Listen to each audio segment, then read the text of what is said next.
সোমবার বিকাল ৩টা থেকেই খুলনা শহরের বিভিন্ন স্থান থেকে মিছিল নিয়ে বিক্ষোভকারীরা শিববাড়ি মোড়ে অবস্থান নিতে থাকে। এ সময় প্রায় ১০,০০০ মানুষ খুলনার শিববাড়ি গোল চত্বরে উপস্থিত হয়। তারা মুখে আবেগঘন ও প্রতিবাদমূলক বিভিন্ন স্লোগান দিতে শুরু করে। পরবর্তীতে বিশাল মিছিল নিয়ে সবাই নগরীর ফেরিঘাট মোড়ে আবার শিববাড়িতে এসে বিক্ষোভ শেষ হয়।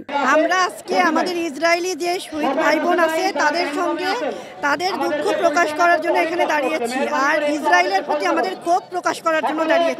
তাদের পণ্য আমরা বয়কট করছি, তাদের কোনো কিছুতে আমরা আর থাকছি না, একাত্মতা প্রকাশ করছি না এবং তাদেরকে আমরা রাষ্ট্র হিসাবে মানি না।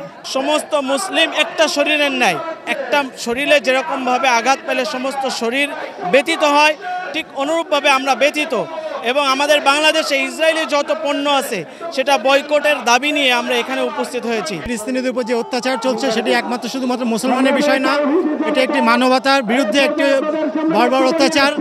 সুতরাং এখানে আমরা যদি বলি যে না মুসলমানের বিষয় না, মুসলমান তো অবশ্যই, কিন্তু এটা একটি এখন সকলের একটি বিষয় হয়ে দাঁড়িয়েছে, যেটা মানবতার বিরুদ্ধে একটি অত্যাচার চলছে। সুতরাং আমাদের সবাইকে এর বিরুদ্ধে রুখে দাঁড়াতে হবে এবং আমরা এখানে এসেছি এজন্যই। এ সময় বিক্ষোভকারীদের হাতে স্বাধীন ফিলিস্তিনের পতাকা এবং ইসরায়েলি পণ্য বর্জনের স্লোগান লেখা প্ল্যাকার্ড দেখা যায়। কর্মসূচিতে অংশ নেওয়া বিক্ষোভকারী সাধারণ মানুষেরা মুসলিম উম্মাহকে জাগ্রত হওয়ার পাশাপাশি ইসরায়েলি পণ্য বয়কটের আহ্বান জানিয়ে বলেন, নিরীহ ফিলিস্তিনের জনগণের উপর বর্বরোচিত হামলায় নারী, শিশু, বৃদ্ধ কেউই রেহাই পাচ্ছে না।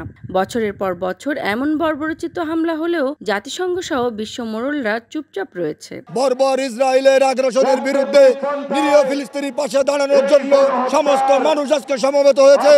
আমরা ওইখানে যখন যাইতে পারবো না, আমরা এখান থেকে প্রতিবাদ জানাচ্ছি।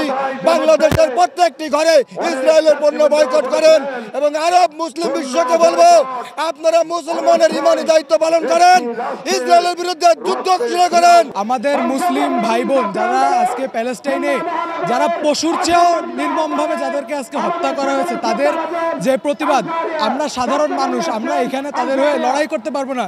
যদিও আমাদের ওপর এখন জিহাদ ফরজ হয়ে গেছে, তাদের সকল পণ্য বয়কট করা আমাদের ওপর এখন ফরজ। আমরা হয়তো জিহাদের ডাকে এখন আমরা ব্যক্তিগতভাবে কেউ যেতে পারতেছি না, কিন্তু আমাদের পক্ষে যতটুকু করা সম্ভব আমরা ততটুকু করার সর্বোচ্চ চেষ্টা করব।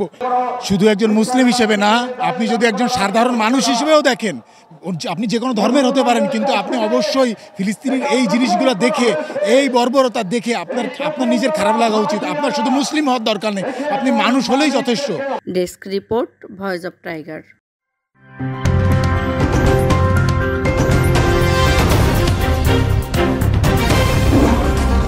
Voice of Tiger.